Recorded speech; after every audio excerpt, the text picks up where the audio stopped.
Today, the Matt Walsh Show, as Americans head to the polls today, I will review, hopefully one last time, the full case against Kamala Harris. Also, I had a chance to share the trailer for my film with MSNBC's viewers last night. Surprisingly, they were not happy about it. I don't know why. And yet, another prominent Democrat is given the chance to defend the official Democrat position on trans ideology. He declines, as they all have during this election season. What does that tell you? Let's talk about all that and more today on the Matt Walsh Show.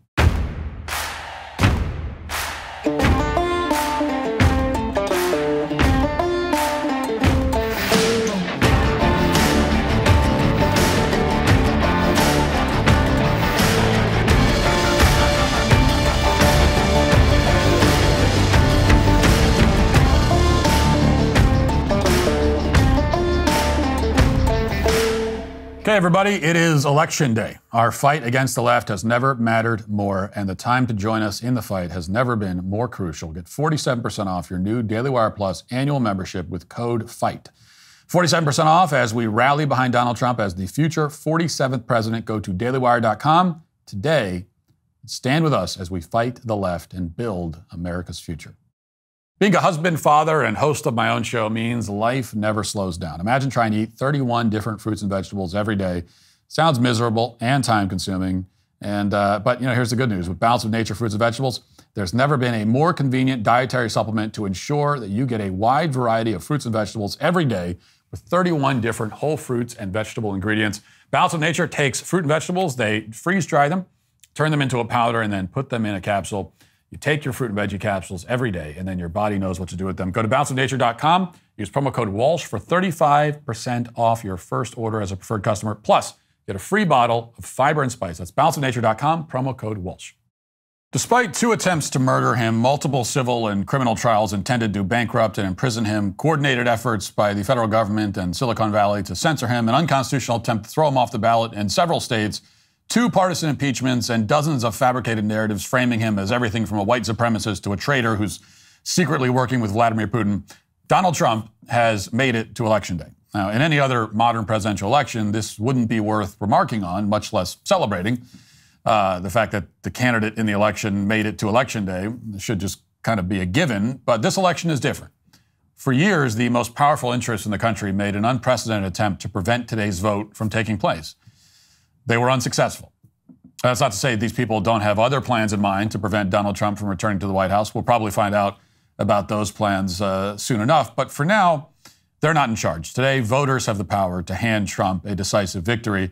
Now, on Monday, I made a straightforward argument for why Donald Trump deserves to win this election.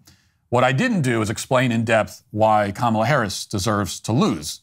Now, in part, that's because regardless of politics, everybody knows the answer to that question. As recently as March of this year, the Washington Post, which basically functions as an arm of the DNC, published an opinion piece entitled, "For the Country's Sake, Kamala Harris Should Step Aside."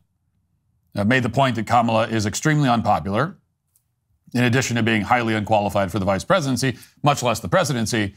In response to this article, there was no meltdown among the Post's left-wing readers. Hundreds of thousands of subscribers didn't cancel their subscriptions. That's because even the readers of the Washington Post, some of the most partisan Democrats on the planet, understood that Kamala is indeed a terrible politician.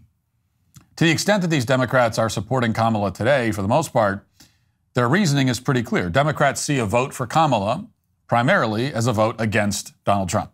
They've concocted a parade of horribles that will supposedly happen if Trump is elected, and they see Kamala, as unintelligent and unimpressive as she may be, as a bulwark against that outcome. Now, what they're actually voting for is something else entirely, though. A vote for Kamala isn't simply a vote for passive incompetence. It's a vote to upend the procedures and systems that this country has had since its founding. And these are procedures and systems that haven't always produced the ideal outcome, but they've always provided the framework that's necessary for self-correcting and improving the country to get us to the place we are today. A vote for Kamala is a vote to suspend the First Amendment, to begin a campaign of religious and political persecution, to empower warmongers in the Pentagon and the defense industry, to implement unprecedented price controls and taxes that will cripple the American economy, to further undermine the rule of law, to quash American technological innovation at companies like Tesla and SpaceX, to demonize men, especially white men, and to double down on deranged procedures like child sex changes, which have ruined so many young lives. And let's take these points in turn, beginning with Kamala's flagrant disregard for free speech. Now, the last time she ran for president in 2019, Kamala thought she had a gotcha moment during one of the primary debates. And you could tell that she rehearsed it, that she thought she was really doing something profound here. But all Kamala actually accomplished was demonstrating that she is to the left of Elizabeth Warren on the First Amendment, which is no small feat. Watch. That I was surprised to hear that you did not agree with me that on this subject of what should be the rules around corporate responsibility for these big tech companies, when I called on Twitter to suspend Donald Trump's account, that you did not agree, and I would urge you to join me, because here we have Donald Trump, who has 65 million Twitter followers, and is using that platform as the president of the United States to openly intimidate witnesses, to threaten witnesses, to obstruct justice. And he and his account should be taken down. We saw in El Paso that shooter in his manifesto was informed by how Donald Trump uses that platform. And this is a matter of corporate responsibility. Twitter should be held accountable and shut down that site. It is a matter of safety and corporate accountability. Thank you. Senator Warren, you can respond. So, look, I don't just want to push Donald Trump off Twitter. I want to push him out of the White House. That's our job. So join me in saying that his Twitter account should be shut down. No, let's figure out. No? So this went on for several more minutes. Elizabeth Warren kept refusing to take the bait because what Kamala was proposing was obviously insane. She wanted Warren to join her in calling for the censorship of the sitting president of the United States. The pretext was that Trump had supposedly tweeted mean things about Democrats and their attempts to impeach him, and so Kamala wanted Trump to be banned on social media as a result of that. This was a recurring theme of Kamala's 2019 presidential campaign. That same year, she promised to double the number of bureaucrats who would, quote, hold social media platforms accountable. Watch. And will put the Department of Justice of the United States back in the business of justice. We will double the Civil Rights Division and direct law enforcement to counter this extremism. We will hold social media platforms accountable for the hate infiltrating their platforms, because they have a responsibility to help fight against this threat to our democracy. And if you profit off of hate, if you act as a megaphone for misinformation or cyber warfare, if you don't police your platforms, we are going to hold you accountable as a community. It was moments like this one that led Democrat primary voters to reject Kamala's entire campaign. By October, Kamala's poll numbers lagged behind Elizabeth Warren and Bernie Sanders by double digits, even in her own home state of California. And we all know what happened next. She became Joe Biden's running mate because he needed to pick a black woman in the summer of BLM. And when the Biden-Harris administration took power, the social media censorship commenced immediately. The White House press secretary even admitted that the Biden-Harris administration worked with Facebook to censor posts that they deemed to be quote-unquote misinformation. Watch.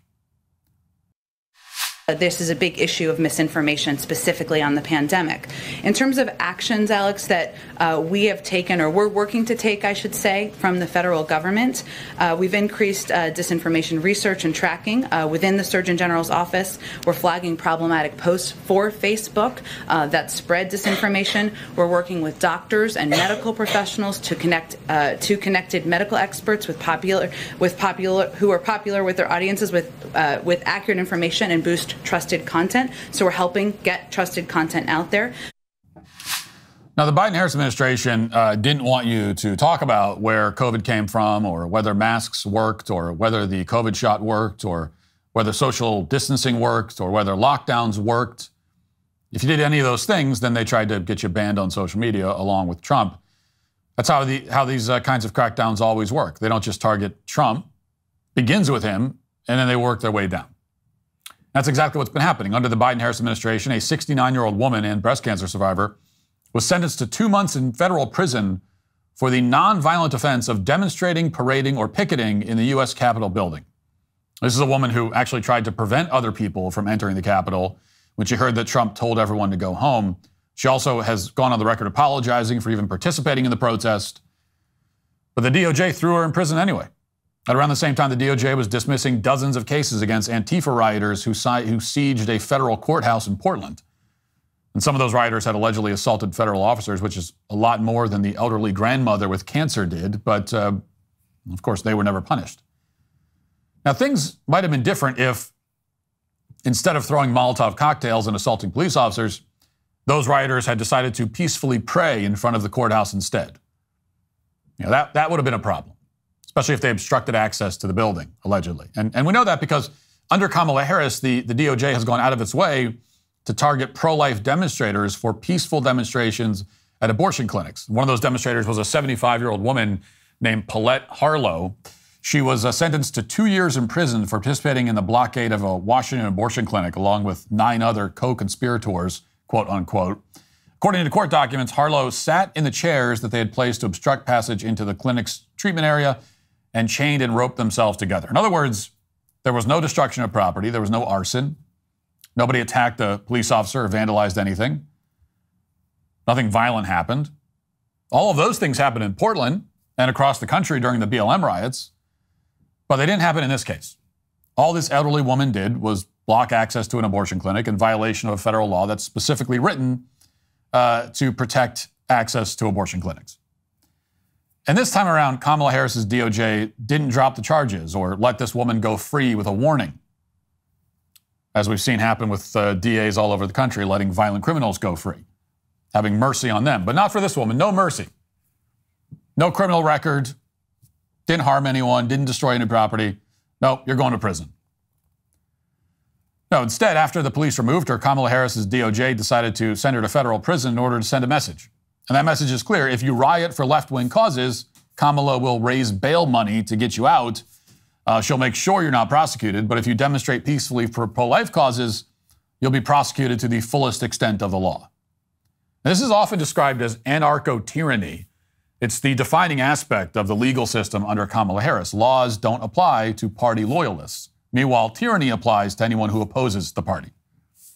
And to be clear, when I say the party, I'm talking about a party that's completely unrecognizable from what it was just a decade ago. Democrats who once warned about the potential abuses of secret surveillance courts and used to call Dick Cheney a Nazi for what he did to Iraq, they're now fully on board with empowering the FBI and waging foreign wars. That's the main reason why Tulsi Gabbard and Elon Musk are for Trump, while Kamala Harris is out campaigning with Liz Cheney. A vote for Kamala is a vote for the defense industry and the Pentagon. It's that simple. Inside the Democrat Party, there's no sense of shame or self-awareness about any of this. Instead, they're talking about promoting Liz Cheney to run the DOJ or the FBI or the CIA if Kamala Harris wins. Watch. I have a question. Are you also a lawyer? Yeah. I am. So you could conceivably be a great AG if this was... Because, and I say this because your moral core is magnificent. Wow. And I know you probably don't want it, you don't want to think about it, but I just feel like I would feel a lot better with you leading the FBI, the CIA, the NBC, the LMNT, everybody. That's just me. So I'm just saying, should it be floated? Please think about it. And under the radar. We have to get Vice President Harris elected. Yes. Really, like, well, you know, I'm being... You're putting it out there in the universe. I'm putting it in the universe. Manifest. Because that's how we do things. There's the great courage of Liz Cheney, by the way. You know, we always hear about how Liz Cheney, she stood up against her own party. She stood to risk everything, standing up against her. Yeah, she risked a whole lot. This is what she risked, right? This was the risk, is that by doing what she did, now she gets invited on, network TV. She gets invited on The View. She's got the mainstream media singing her praises, which they never would do. If she had not come out for Kamala, if she had not come out against Trump, if she'd even stayed just moderate rather than full on left wing, all these people would hate her. So this is the courage. She stood to gain nothing except like all of this, except money, fame, praise, You know. So this is what a vote for Kamala would accomplish. There's a very good chance that Kamala Harris would put a Cheney back in control of the security state and the CIA. And we all know what that would mean. It would mean a lot more money flowing into the defense industry and inevitably a lot more warfare. It'd be the exact opposite of what we all experienced during 4 years of Donald Trump in the White House, when we didn't start any foreign wars and we prevented wars from breaking out all over the world. Donald Trump often likes to say that when he was in office, that he was able to prevent wars by convincing foreign leaders, from Putin to Kim Jong-un, that war wasn't in their best interests. Now, Democrats often mock him for saying these kinds of things, but consider the fact that prior to Russia's invasion of Ukraine, Kamala was dispatched to Europe in an effort to alleviate tensions, and we all know how that worked out. Then consider the fact that Kamala isn't even capable of doing a short, friendly internet show without a script. So imagine what she would be like in front of foreign leaders. And to give just the latest example of this problem, Kamala was recently booked for an internet show called Subway Takes. And the premise is that the host, a guy named Rama, interviews a guest about some controversial take they have on some subject. For example, a guest might say that it's fine to ghost people, and they'll go back and forth and they'll argue it out. It's supposed to be lighthearted stuff, right? It'd be impossible to screw it up. How do you screw it up? But according to the New York Times, somehow Kamala managed to screw it up. First, Harris's team prevented Rama, who's a Muslim, from asking any questions about the war in Gaza. And then when it came time for Harris to defend her controversial take, things got even worse. Quote, "What happened was a dispute over Harris's take. Rama said that he had been told that the vice president would be taking a stand against removing one's shoes on airplanes. When they sat down, however, Harris had surprised him with a different take. Bacon is a spice.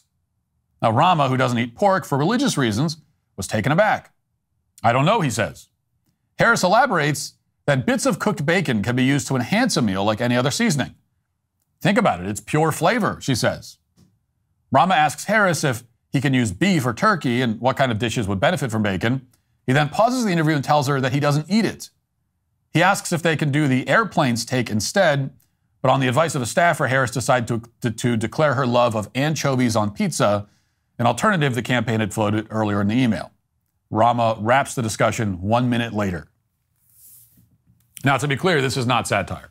This is an article written, published in a paper that just endorsed Kamala, that's extremely friendly towards her campaign.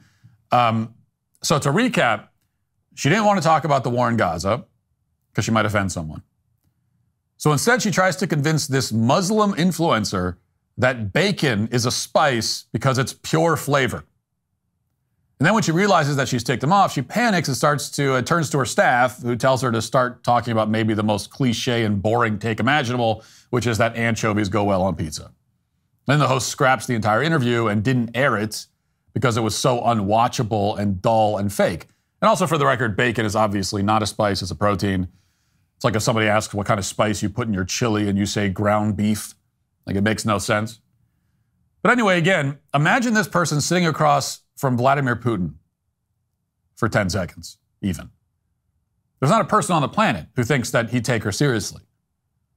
Nor would he have any reason to take her seriously. Of course, Kamala's inability to string together a coherent thought isn't just a liability on the international stage, it's a liability here as well. A few weeks ago, Kamala was asked about how she'd vote on Proposition 36, which is a California ballot initiative that would allow for enhanced sentences for people who commit retail theft or drug crimes. As a voter who's registered in California, not to mention the Democrats' nominee for president, stands to reason that she'd have some opinion on this particular proposal. At the time, she said that she was considering her vote carefully, and she'd have to get back to the reporter. Watch. Vote on Prop 36 in California. You are a California voter. Do California and other states need to punish drug and theft crimes more harshly? So I have not yet voted, and I have not yet had the chance to read through the ballot. I will keep you posted on that. Okay, so fast forward more than a week, and Kamala was asked again about her position on Proposition 36. Again, this is not a complicated question, but again, she did not answer it. This time she just refused entirely. Watch. Simply, how are you feeling, and have you submitted your ballot? I am feeling great. I am looking forward to these next 48 hours to continue to talk with the voters and talk about the stakes and talk about the future of our country, which I think is bright when we are working with the same spirit of building community, building coalitions, and building the strength of our economy and our country. I actually just filled out my mail-in ballot, so I have voted. Darlene. Madam Vice President, have you returned the ballot to California, and how did you vote on Prop 36? So my ballot is on its way to and I'm going to trust the system that it will arrive there. And I am not going to talk about the vote on that because, honestly, it's the Sunday before the election, and I don't intend to create an endorsement one way or another around it. So, but I did vote. Now, the word disqualifying is thrown around a lot in politics, but if the word applies to anything, it's this. Kamala is refusing to comment on a proposition that's polling extremely well in California because it's obviously necessary. Specifically, Prop 36 would roll back some criminal justice reform, so-called, from a decade ago. It would make it a felony for people with 2 or more previous theft-related convictions to steal more than $950 from a store. Currently, it's only a misdemeanor. Additionally, if somebody has 2 or more drug convictions and then gets charged with possessing fentanyl, heroin, cocaine, meth, then they can be ordered to get treatment under this new proposition. And if they fail to comply, they can go to prison for up to 3 years. Now, these are extremely basic, bare minimum, bare bones provisions. The fact that Kamala can't be bothered to voice support for something so basic is a clear indicator that if elected, she would allow lawlessness to prevail in major cities across the country. It's also a sign that she's completely incapable of answering a question where her answer hasn't been scripted in advance, which is also disqualifying. That's not even getting into Kamala's plans to implement price controls on groceries or to tax unrealized capital gains for the first time in the country's history. These are proposals that Kamala Harris's campaign pitched in a document dump on a Friday, but Kamala herself has never actually elaborated on any of them. That's probably because she has no idea what the implications of any of these policies would be. We're talking about massive, unprecedented government meddling in the economy, and the person who wants to be president can't even articulate how she's going to do it without destroying everything. What happens when the government tells a grocery store what price to charge? What happens to your 401k when the government tells rich people to pull hundreds of billions of dollars out of the markets to pay for some new tax? Kamala has no idea. She's hoping you don't mind finding out the hard way.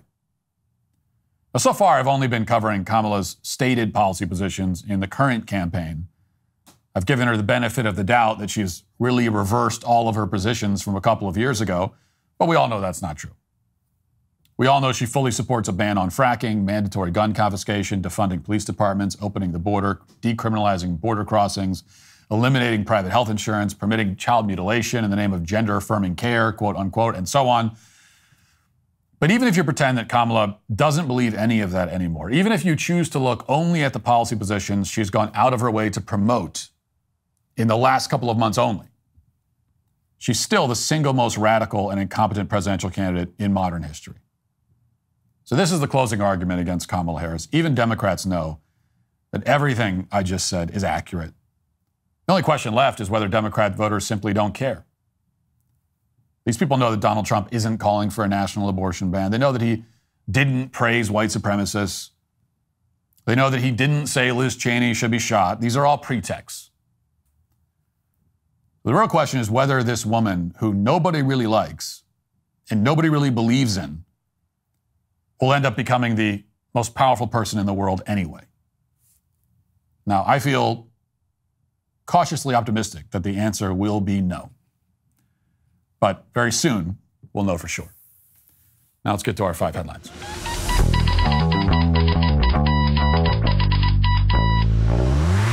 There's a lot at stake this election, regardless of who's sitting in the White House or in Congress. The fuse on the economy has already been lit. 4 years of a conservative presidency will not be enough to turn the tide on our $35 trillion national debt. And if the left wins, it's like throwing gas on a dumpster fire.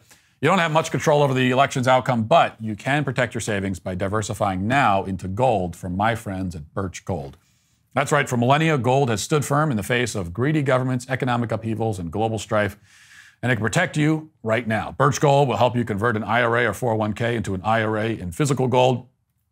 And the best news, it doesn't cost you a penny out of pocket. Think about this. In the past 4 years, the buying power of the U.S. dollar has declined. The price of gold has increased 40%. Coincidence? I don't think so. Text Walsh to 989898. Get your free info kit on gold, then diversify. As the exclusive gold partner of the Daily Wire for the past 8 years, you can trust Birch Gold, as I do, to protect your savings. Text Walsh to 989898 today. Again, that's Walsh to 989898 today. Okay, we'll run through a few headlines here. This is an episode that will stop being relevant the moments that polls start closing. So, usually a podcast episode has a shelf life of like 24 hours, but in this case, it'll be like 4.5 minutes. Just the nature of the beast. So, but we'll talk about what's going on anyway. We'll start with this, just because it's fun. Last night, the night before the election, where a DEI candidate is trying to be president, we figured it was a great time, really great time, to run an ad for our movie about DEI on MSNBC, where all of their viewers are fans of the DEI candidate. And so, why it's a match made in heaven. Why wouldn't we run an ad on that channel? And we really did that, by the way. It's 100% true. It's not a joke. Here's the video proof. Let's play it. We're going to take a quick break. When we come back, we got a whole show for you. It's our last full show before the election. I think it's fair to say it's going to be pretty different than every other last show you've seen before the election, either on this network or any others. That's just because I'm a weirdo. Big show for you. All right is here with us tonight live. We've got a lot to get to. I'll be right back with us after this break. Stay with us.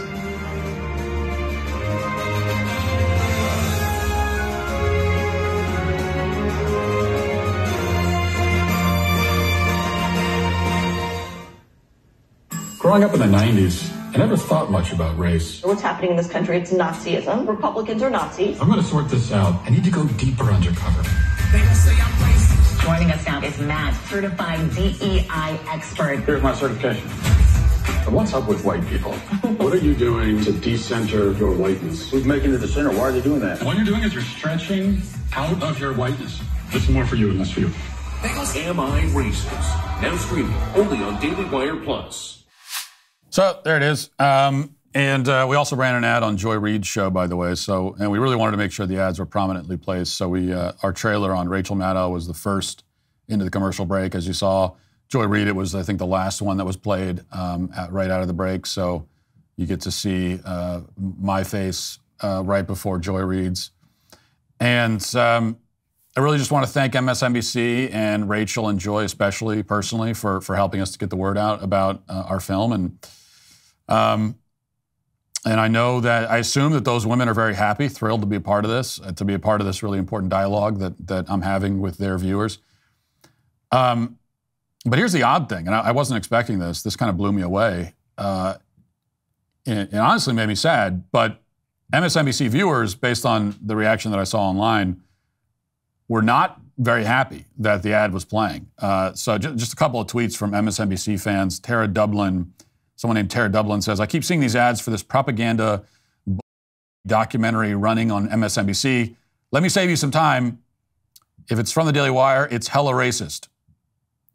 And someone named Mahogany Woe says, why the flying F did I see a trailer for that Matt Walsh pseudo movie on MSNBC? Jesus F. Well, sorry, I thought you guys would like it. Jeez. Honestly, guys, a little rude. It's a little bit of a rude. I made that trailer specifically for you. I worked for days to make a special trailer just for MSNBC viewers. I thought they would like it. I was super excited to share it with you. And this is how you react? You owe me an apology, honestly. I think I'm owed an apology for that. It's just, it's a little rude. The good news, though, is that I think we're running these ads like all week on MSNBC, so you'll have time to rethink your position. And it's one of those things you see the ad the first time and maybe you don't get it. I think you just didn't get it. I think you didn't get it. You didn't understand it. So you got to see it a few more times, and after a few viewings, I think you'll start to like it a lot more. So that was good. That was fun, or at least it should have been fun.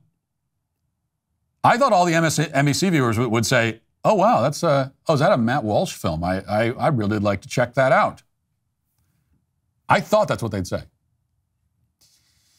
All right, let's see. New York Post has this piece by Kirsten Fleming. It says, on day 2 of his manslaughter case, Daniel Penny ceased having a name. He became merely the white man. During the prosecution's opening statements on Friday, they asked why Penny, 26, did not see Mr. Neely's humanity. On Monday, the Marine Corps veteran facing 15 years for the subway chokehold that killed a mentally ill homeless man, Jordan Neely, allegedly killed him, we don't even know that it did, was reduced by the same prosecution to his race and sex over and over.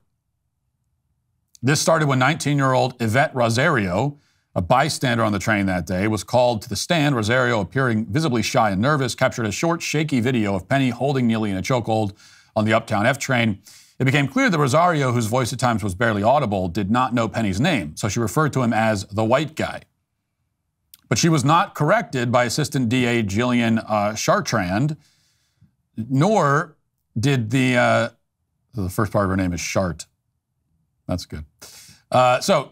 Assistant DA Jillian Chartrand, nor did the lawyer inform Rosario of the defendant's name. Instead, Chartrand adopted it as her own, calling him the white man.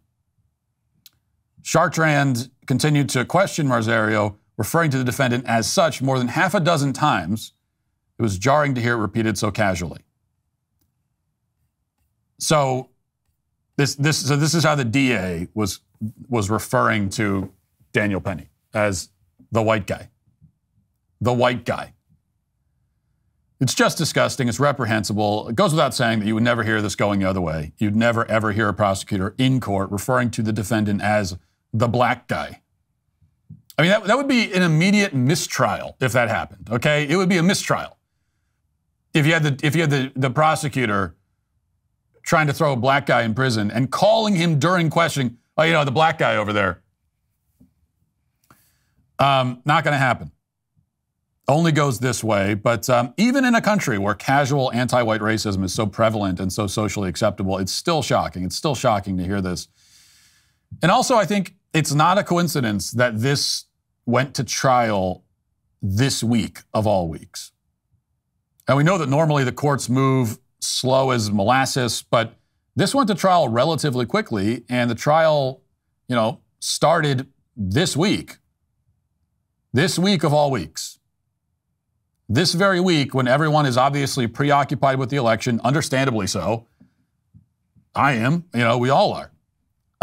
It's the most important thing happening in the country right now is the presidential election. So you can't blame anyone for paying more attention to the election than this case. But that's the point. I mean, this is the game they're playing. I think this is why they wanted to have the trial right now. Because they know they're railroading an innocent man and they want to do it with as few eyes on them as possible. It's the same it's an extreme version of the sort of Friday news dump strategy. They don't want anyone to see it. They don't want anyone to see that Daniel Penny is on trial for being a white man who protected the public from a black man. That's why he's on trial. And they can't defend it and don't want anyone to see it. Last week, of course, we heard from Joe Biden calling Trump supporters garbage. Now, here's Kathy Hochul, the governor of New York, also a DEI hire, by the way, for her gender, but not for the race. Anyway, here she is giving her opinion of Trump supporters. It gave me a chance to tie the Republicans running in these seats, the incumbents, closer to Donald Trump, and remind everybody, if you're voting for these Republicans in New York, you are voting for someone who supports Donald Trump, and you're anti-woman, you're anti-abortion, and basically you're anti-American because you have just trashed American values and what our country is all about over and over and over. Well, there it is. Notice she did not say that Trump is anti-American and Trump is trashing American values. I mean, she obviously thinks that. She, I assume, has said that sort of thing many times. But in this case, she said that if you vote for him, if you're one of the tens of millions of Americans who are right now voting for Trump, you are anti-American yourself and trashing American values. So these are the defenders of democracy here. Here they are. They deeply cherish your right to choose who runs the country as long as you make the choice that they want you to make. And if you don't, then you're anti-American and you're undemocratic and you're a piece of garbage. That's how they see it. And we have never seen these people take the mask off more than they have this time around, and especially in the last few weeks. They're taking the mask off. On one hand, that's unfortunate that they're taking the mask off because these people are truly hideous. I mean, they are ugly as sin, inside and out. Kathy Hochul is a disgusting human physically and spiritually. So that's unfortunate. But also, it's good that they're taking the mask off because people can see them for who they are. And the things that have been said about this election cannot be unsaid. The genie does not go back in the bottle. That's why you got to go vote against these people. And then remember what they've said. Remember what they think of you. This is why I truly do believe that America is more divided right now than it's ever been, ever, including in 1861. More divided than that, even. When you've got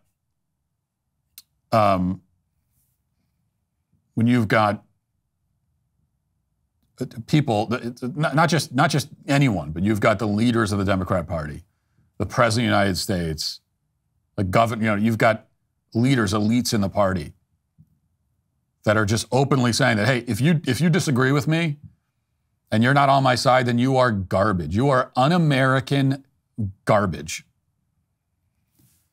That's their message. Let's see. One other thing I wanted to play for you. And, this has been an election with a lot of very cringy moments, as we know. But Cardi B, speaking at a Kamala rally a couple of days ago, may have provided us with the cringiest of all. She got it in right before the buzzer, right before the end. Cringiest moment of all. This is hard to get through. In fact, I haven't watched this whole. This is like a minute long clip. I haven't watched the whole thing. I've watched, I think 35 seconds was the most I could do. So she was invited to speak at a Kamala Harris rally a few days ago, and that's problem number one. Why is Cardi B there? At least she's a pop star like from this decade who was relevant this decade. I don't know if anyone still cares about her that much or cares about her music that much, but like in the last few years, she's had hit songs, I believe. So at least that, because other than Cardi B, and we know Beyonce was there, but she's also had a lot of like she had Jennifer Lopez speaking at a rally. She had Christina Aguilera was performing, I think, at the same rally. Fat Joe, the rapper Fat Joe, was also. This was all, I think, last night or in the last couple of days. So she's brought those people out: Fat Joe, Christina Aguilera, Jennifer Lopez. And I got to admit, those are really powerful, really relevant presidential endorsements from the year 2002. If this was the year 2002, if she was running in the 2004 election against George Bush, and she had those people campaign, you could say, well, that's some firepower. So she's had a lot of that, but Cardi B, at least a little bit more relevant with she's had a hit sometime in the last 20 years. But still, why do we need to hear from her? And she was invited up to speak. Unfortunately, her prompter was malfunctioning. And let's just say she did not know how to play it off once the prompter started malfunctioning. Let's watch. 1 second, guys. 1 second.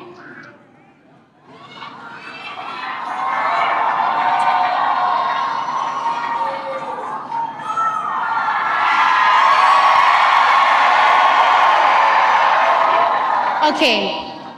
So I don't take lightly the call. Sorry, guys, I'm a little nervous. I'm a little nervous, guys. I've been waiting for this moment this whole life, my whole life.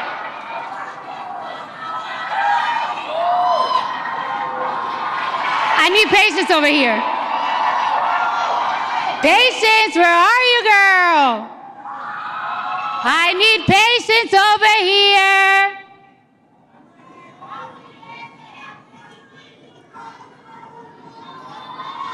Hold on. How you guys doing tonight? How you guys doing tonight? Are we ready to make history? Are we ready to make history?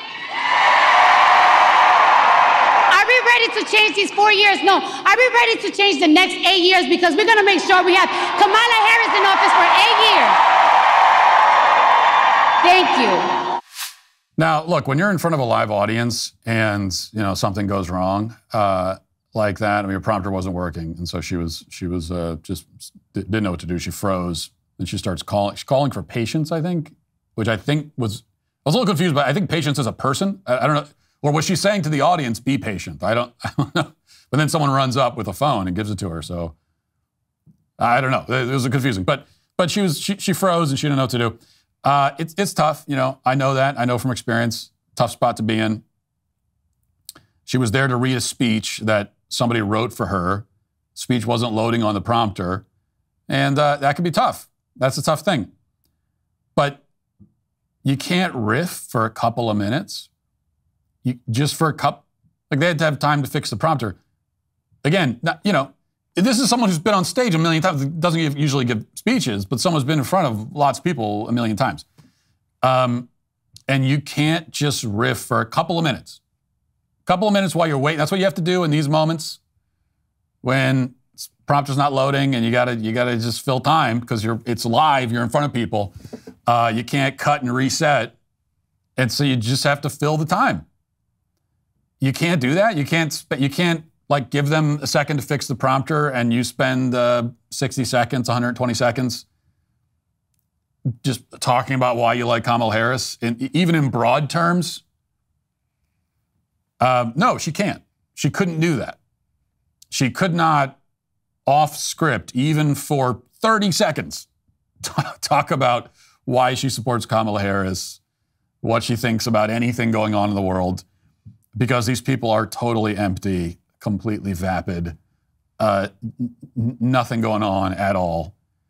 And so in that way, I guess Cardi B is the perfect representative of the Kamala campaign, I suppose. From election time chaos to natural disasters, supply chain shortages, and even rumors of a new pandemic, relying on the government to keep you and your family safe during an emergency is not an option. Hurricane Helene is a validation, and that is why the wellness company's medical emergency kit is a must-have. Don't take my word for it. Andrea B. said, "This kit has everything I really needed. The doctors behind this kit stood up during the pandemic and put it all on the line to help educate us. You get 8 prescription medications, which include 5 broad-spectrum antibiotics and the Nobel Prize-winning ivermectin. Plus, you're covered for 2 years on replenishments. Let's not forget, this kit is backed by Dr. Peter McCullough, a true warrior in the fight against medical tyranny. Ordering is easy, just a few clicks, and the kit is delivered straight to your door. By removing the red tape and breaking free from the sick care model, you are in control of your own health for a change. Order your medical emergency kit right now by heading to urgentcarekit.com/Walsh. Use promo code Walsh and save $60 and get free shipping. That's urgentcarekit.com/Walsh. Use promo code Walsh, USA residents only. Today, America decides its future, and our fight against the left has never mattered more. But we need you on the front lines with us. Right now, get 47% off your new DailyWire Plus annual membership with code FIGHT at dailywire.com/subscribe. That number, 47, it's not by chance. As we look toward a future with Donald Trump as the 47th president, God willing, we are challenging the left's narrative, the mainstream media's distortions, and the deceptive agenda that undermines your voice. Go to dailywire.com/subscribe. Use code FIGHT for 47% off your new Daily Wire Plus membership. Then be sure to join us live tonight at 6 p.m. Eastern on Daily Wire Plus for our exclusive election coverage with special guests, including Dr. Jordan B. Peterson, Dennis Prager, Spencer Klavan, and more. Anything could happen, and we're here to cover every moment as it unfolds. Daily Wire's Election Night 2024. Watch live starting at 6 p.m. Eastern on Daily Wire Plus. Now let's get to our daily cancellation.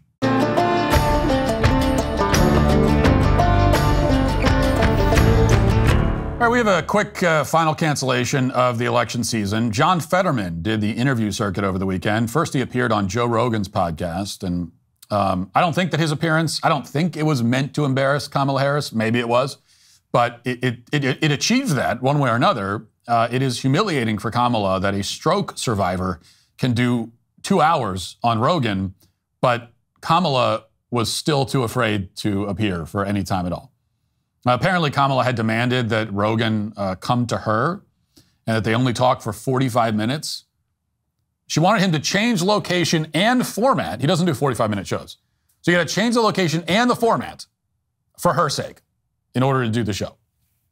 Meanwhile, a guy who suffered actual brain damage went down to Austin, sat for a 2-hour unscripted interview.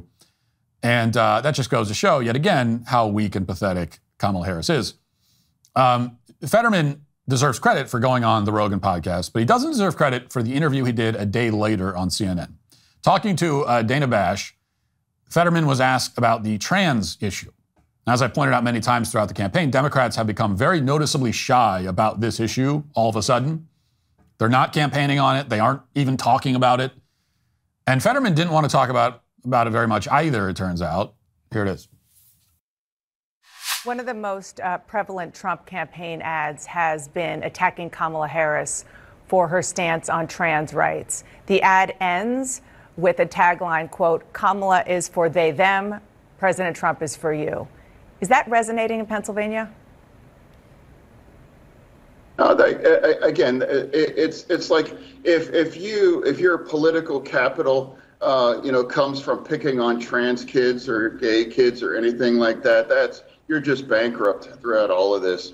My version of being a man is like, hey, I like ribeyes, I like Motorhead, and I'm never going to pick on trans kids and gay kids or things. And it's just sad that the other side choose to kind of pick on members of those community. And I've said this throughout my entire career, that if you think that I have to turn our backs on their community, then you can vote for somebody else.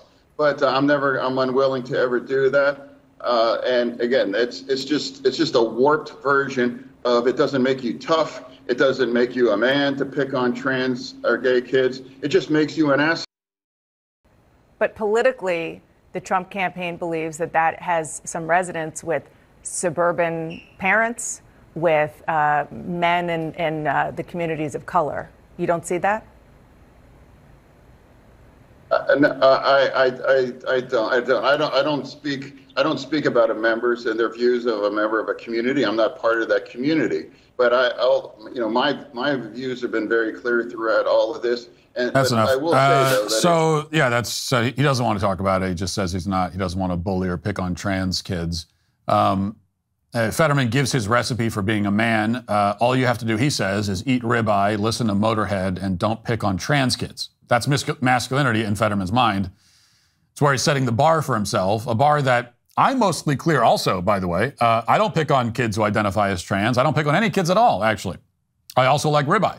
Motorhead, I could take or leave. That's 2 out of 3, at least. And Fetterman says that's all it takes to be a man. That's the whole picture of masculinity.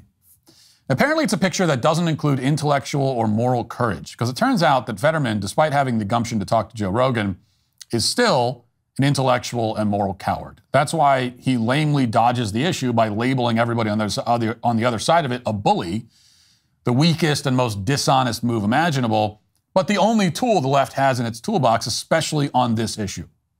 And notice that Fetterman never actually addresses the argument that Trump or anyone on the right is making about trans ideology.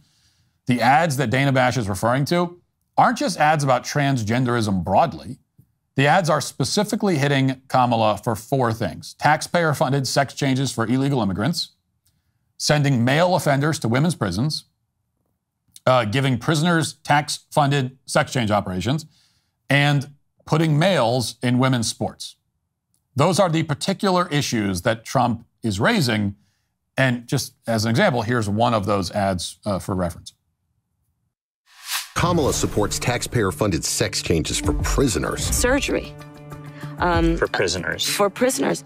Every transgender inmate in the prison system would have access It's hard to believe, but it's true. Even the liberal media was shocked Kamala supports taxpayer-funded sex changes for prisoners and illegal aliens.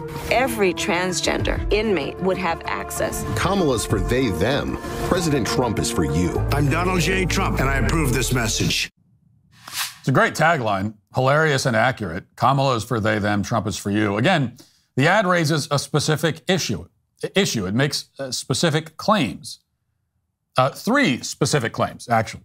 1, that Kamala supports tax-funded sex changes for prisoners. 2, that Kamala supports tax-funded sex changes for illegal aliens. And 3, that it's bad to support those 2 things.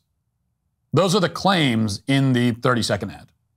So if you're going to try to refute the ad or respond to it, you can try to deny the first 2 claims. You can say that Kamala never supported those things, or you can deny the last claim. You can say that Kamala did support them, but it's actually good that she did. And the problem for the left and guys like Fetterman is that there is no possible way to refute the first 2. That's on video. Clips are in the ad. You can see for yourself. Kamala directly, explicitly, repeatedly came out in support of spending tax money on gender transitions for violent criminals and illegal aliens. Can't be denied. We can all hear her say it. That leaves you only with the 3rd claim. You can deny that it's bad to support those things. But that's an even bigger problem for the left and guys like Fetterman. They don't want to be on the record defending something so egregiously and flagrantly indefensible. They know that no American citizen, no voter, no matter how far to the left they may be, actually wants to spend their money helping convicted rapists live out their fantasies, in prison, or providing elective plastic surgery to people who aren't even in the country legally. Nobody wants that. Like, it's the very definition of an indefensible position. So what's left? Well, if you're a man of integrity and self-respect, you would do the only honest and respectable thing. You would say, yes, Kamala Harris did support those things. She should not have. It's obviously a terrible idea. I disagree with her. But Fetterman isn't man enough to say that. He's man enough to listen to Motorhead and eat ribeyes, but not man enough to break with his party's trans extremism, which means he can do nothing but deflect, and that's what you hear in the clip. Fetterman pathetically whines that Republicans are picking on trans kids.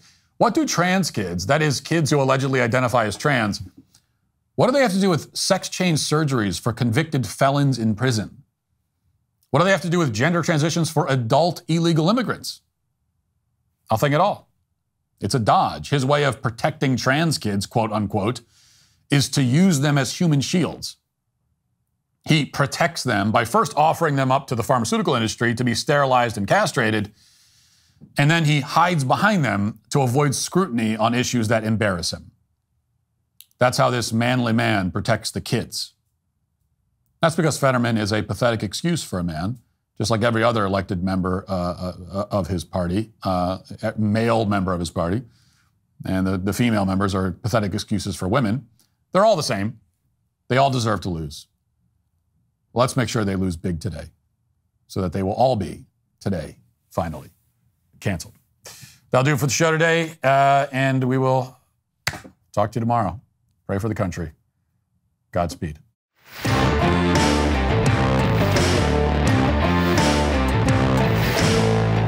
Today on The Ben Shapiro Show, Election Day has finally arrived. We examine the early tea leaves. I give you my prediction of how election night goes, and we explore the possibility of election-related violence. That's today on The Ben Shapiro Show. Give it a listen.